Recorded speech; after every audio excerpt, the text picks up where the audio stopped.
திருப்பதி ஏழுமலையான் கோவிலில் தற்போது அதிகளவு பக்தர்கள் சுவாமி தரிசனம் செய்ய நாள்தோறும் வருகின்றனர். அதன்படி நேற்று ஏழுமலையானை தரிசனம் செய்த பக்தர்கள் 24,158 பக்தர்கள் தலைமுடி காணிக்கை செலுத்தினர். கோவில் உண்டியலில் பக்தர்கள் செலுத்திய காணிக்கை நேற்று மாலை கணக்கிடப்பட்டது. இதில் 3 கோடிக்கு மேலே பக்தர்கள் காணிக்கையாக செலுத்தியிருந்தனர். இன்று காலை நிலவரப்படி வைகுண்டம் கியூ காம்ப்ளெக்ஸில் உள்ள 4 அறைகளில் பக்தர்கள் காத்திருக்கின்றனர். ரூபாய் 300 டிக்கெட் பெற்ற பக்தர்கள் சுமார் 2 மணி நேரத்தில் தரிசனம் செய்தனர். ஊட்டியில் நாளை மலர் கண்காட்சி. 1,00,000 ரோஜாக்களால் டிஸ்னி வேர்ல்ட் வடிவமைப்பு. ஊட்டி தாவரவியல் பூங்காவில் நாளை 10ஆம் தேதி துவங்கி 20ஆம் தேதி வரை 11 நாட்கள் 126வது மலர் கண்காட்சி நடக்கிறது.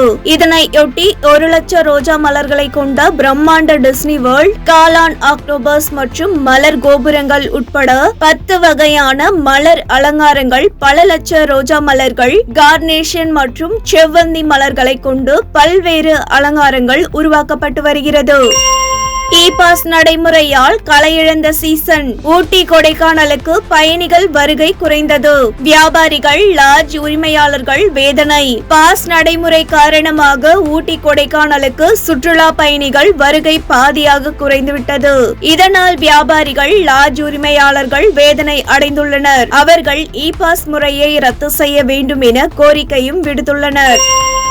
இந்திய பிரதமர் என்ற நிலையில் இருந்து தரம் தாழ்ந்து நரேந்திர மோடி பேசுகிறார் என ராகுல் காந்தி கண்டனம் தெரிவித்துள்ளார். தோல்வி பயம் காரணமாக ஒவ்வொரு நாளும் ஒவ்வொரு நாடகத்தை பிரதமர் மோடி அரங்கேற்றிக் கொண்டிருக்கிறார் எனவும் தெரிவித்தார்.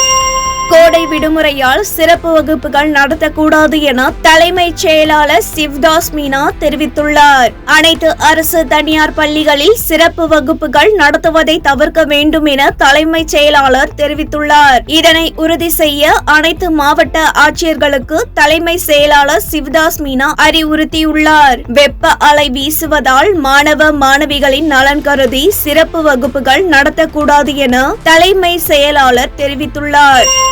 கன்னியாகுமரியில் கொட்டி தீர்த்த கனமழை, மக்கள் மகிழ்ச்சி. கன்னியாகுமரியில் கனமழை பெய்து வருகிறது. குமரி மாவட்டம் மார்த்தண்டம், குலசேகரம், சித்திரங்கோடு சுற்றுவட்டார பகுதிகளில் கனமழை பெய்கிறது. கடும் வெயில் வாட்டி வதைத்து வந்த நிலையில் மழை பெய்ததால் மக்கள் மகிழ்ச்சி அடைந்துள்ளனர்.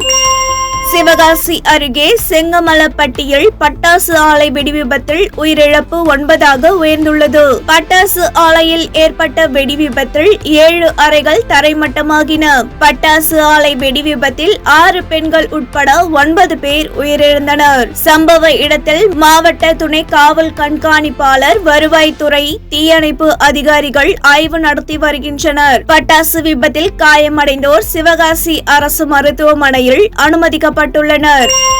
பிரதமர் மோடி ஆட்சியின் கடைசி 3 ஆண்டுகளில் நாட்டு மக்களின் கடன் சுமை 14 லட்சம் கோடியாக உயர்ந்துள்ளதாக ஆய்வில் தெரியவந்துள்ளது. அதே நேரத்தில் மோடி ஆட்சியில் கடைசி 3 ஆண்டுகளில் நாட்டு மக்களின் குடும்ப சேமிப்பு ரூபாய் 9 லட்சம் கோடி குறைந்துள்ளதாக தேசிய கணக்கு புள்ளி விவரம் அறிவிப்பு வெளியிட்டுள்ளது. நீட் வினாத்தாள் கசிவு விவகாரம். பீகாரில் பெற்றோர் தேர்வெழுதி மாணவர்கள் உட்பட 13 பேர் கைது. ஏற்கனவே ராஜஸ்தானில் 4 பேர், டெல்லியில் 3 பேர் கைது செய்யப்பட்ட நிலையில் கைது நடவடிக்கை நீட்டித்து வருகிறது. நீட் வினாத்தாள் கசிவில் தேசிய தேர்வுகள் முகமை இன்னமும் உறுதியான தகவலை வெளியிடவில்லை. நீட் மறுதேர்வு நடத்த வேண்டும் என்று பல்வேறு மருத்துவ அமைப்புகள், மாணவ அமைப்புகள் கோரி வருகின்றன.